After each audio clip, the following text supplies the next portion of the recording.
E aí, pessoal, tudo bem? Aqui é o Sandro Padial, novamente, do canal Padial Jiu-Jitsu, com propósito, né, o canal com o propósito de trazer histórias, filosofia do jiu-jitsu, das artes marciais, às vezes como um todo. Se a gente tiver conteúdo que faça link com o jiu-jitsu, será um prazer também. E mais uma vez com o Fábio, historiador, professor de jiu-jitsu. Nós aqui, eu e o Fábio, decidimos entregar um trabalho no canal simplificado, tá? Então, assim, o pessoal que vai ver essa sequência de vídeos, entenda que a gente não vai ter tempo, pela nossa disposição desses vídeos curtos, de explicar tudo, de esmiuçar as pessoas e os temas a fundo. A gente tem outros vídeos no canal, de 2 horas, às vezes até mais. Existem livros que fazem esse trabalho de forma impecável, documentários, o próprio Fábio participou do documentário que vai ao ar em breve, né, o Closed Guard. Então, quem quer buscar um material mais completo, mais a fundo, tem diversos lugares para buscar. Então, por favor, pessoal, evitem criticar que a gente não está colocando tudo, porque não vai dar, tá? Hoje, passo 1, vídeo 1, a pergunta para o Fábio, para a gente começar essa aventura pelo jiu-jitsu. Fábio, como era o jiu-jitsu antes dessa codificação da Kodokan? Como era o jiu-jitsu? Conta para nós como era o jiu-jitsu no Japão. E aí, pessoal, tudo bem? Obrigado, Sandro, mais uma vez. Estamos juntos falando sobre a história do jiu-jitsu. Vamos lá. Conforme você falou, vamos tentar fazer de uma forma super resumida. Tá? O jiu-jitsu, como a gente sabe, ele, na verdade, não é um estilo único de luta. A maioria das pessoas hoje pensa que o jiu-jitsu é um estilo de luta e, principalmente, que ele é focado em técnicas no chão. Não é isso, tá? As pessoas que estudam a história, os acadêmicos, os historiadores, as pessoas que se aprofundam no tema, eles têm uma convergência, uma concordância em definir o jiu-jitsu como um nome genérico, tá? Para definir vários estilos de lutas japonesas, tá? Que se desenvolveram e que, enfim, que foram criadas e que floresceram antes da Revolução Meiji. A Revolução Meiji, para quem não sabe, é aquele período onde o Japão se modernizou, né? Então, todos os estilos de lutas, tá, que floresceram no Japão entre a Idade Média, né, que vai lá desde o ano de 1200, 1100, vai passando por 1500, enfim, né, todo esse período da Idade Média, já entrando na Idade Moderna, mas antes da Revolução Meiji, essas lutas nós chamamos de jiu-jitsu. Tá? Então, primeira coisa que nós temos que entender.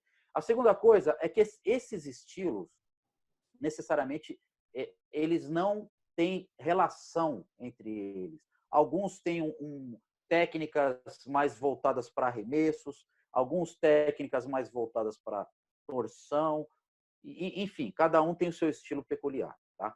Agora, outra coisa também importante que a gente tem que entender é que, lógico, como a gente fala de um período de tempo muito grande, como eu falei, que vai desde o ano de 1100, 1200, enfim, a própria palavra jiu-jitsu, existe aí várias pesquisas que dizem que cada um dá uma data, enfim, mas é um tema bem complexo.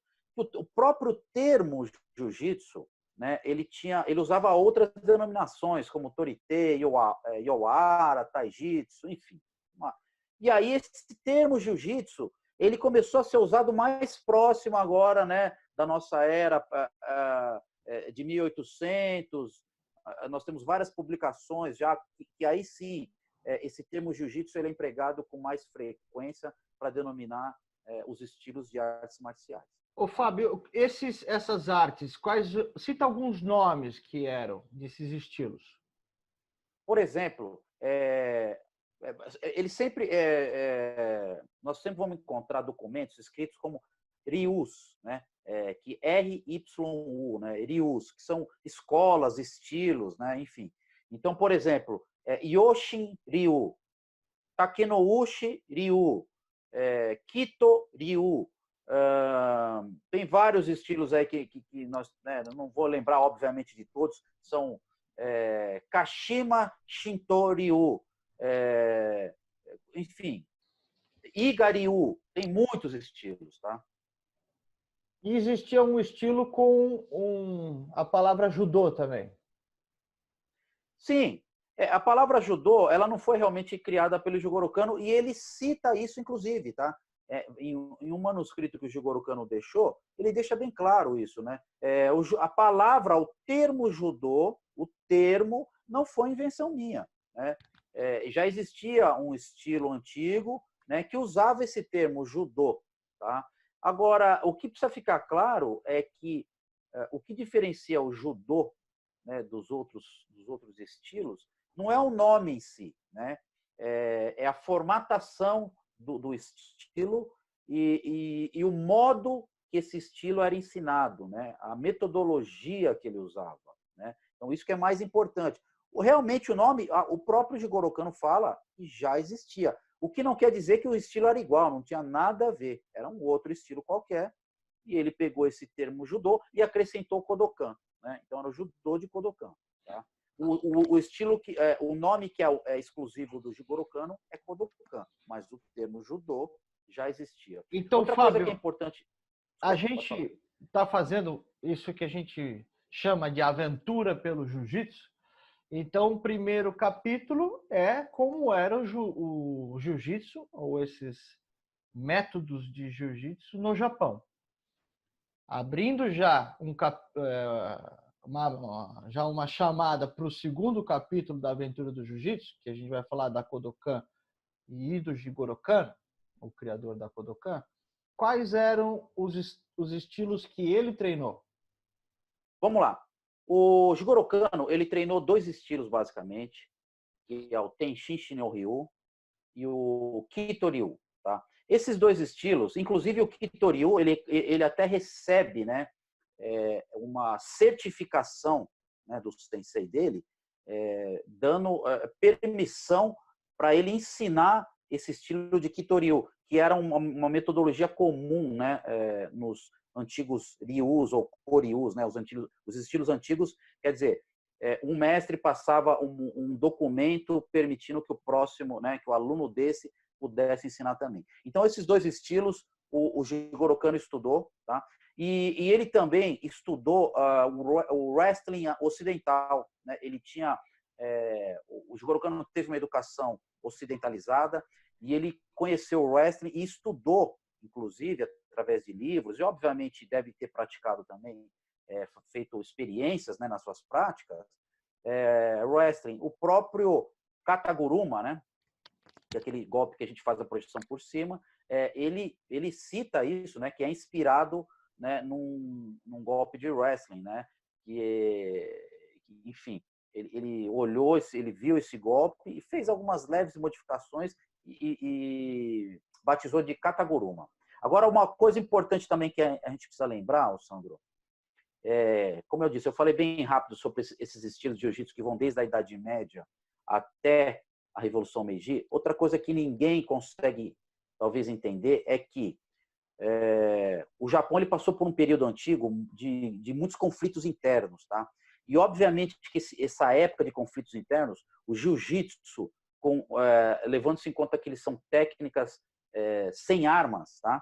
Ele era pouquíssimo praticado nesse período. Tá? Estamos falando do ano de 1200, 1300, né? Que o Japão estava em constante 1100, em constante conflito. Tá? Tem inclusive uma era que o Japão é um caos, né? Então, quer dizer, as pessoas, os samurais, eles praticavam, eles treinavam com armas, né? Que era o que decidiam as guerras. Tá? A prática do jiu-jitsu, né? Sem armas, ele começou a realmente tomar força, paradoxalmente, quando o Japão estava mais calmo, né? E então os samurais não precisavam, eles não tinham por que matar, eles não tinham como, né, treinar o tempo todo com espadas, com lanças. Então, nessa época, eles tinham oportunidade, né, de treinar o jiu-jitsu desarmado. Inclusive, o período mais rico onde teve os estilos de jiu-jitsu, eles deram mais ênfase para as técnicas desarmadas, foi nessa parte mais, né, nesse período mais recente, já próximo da Revolução Meiji. Né? Quer dizer, alguns estilos que inicialmente davam muita ênfase para a espada, por exemplo, começaram a migrar para as técnicas desarmadas. Inclusive, uma observação só, tá? Estilos mais antigos, como o Aiki Jiu-Jitsu, por exemplo, né? Enfim, alguns estilos mais, o Daito Ryu, você pode perceber que algumas movimentações eles simulam, né, a posição, a postura e até a movimentação como se estivesse segurando um katana. Então, Fábio, nós vamos fazer um segundo vídeo, terceiro, e vamos seguir essa aventura pelo jiu-jitsu. Eu acho importante criar um link para o segundo vídeo, que seria o seguinte: existem linhas diretas, depois que a gente vai falar de Jogoro Kano e Kodokan no segundo vídeo, existem linhas diretas que são os legados da Kodokan. E também existem aqueles que vieram desses estilos de jiu-jitsu que não não passaram pela Kodokan, certo? Corretíssimo, exatamente. Tá, então, algumas pessoas foram formadas diretamente pelo Jigoro Kano ou alunos dele, né? E alguns foram agregados posteriormente.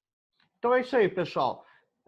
Vão ser vídeos assim, breves, com um apanhado rápido sobre essa aventura, essa história do jiu-jitsu.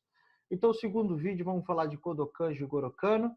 Depois vamos falar de alguns personagens importantes, né, dentro da Kodokan, como os 4 guardiões celestiais da Kodokan, Tomita e a turma toda, Conde Koma. Aí aterrissamos aqui chegamos de navio no Brasil e segue a aventura por aí. Fábio, é isso? Legal. É isso aí, Sandro. Muito bem. Obrigado aí pela oportunidade. A gente vai estar buscando sempre fazer esses vídeos mais concisos, né? Muito resumidos, mas que dão uma visão geral da história e do desenvolvimento da arte que a gente ama. Beleza? Obrigado aí pela oportunidade. Valeu, pessoal. Até a próxima. Até mais. Falou.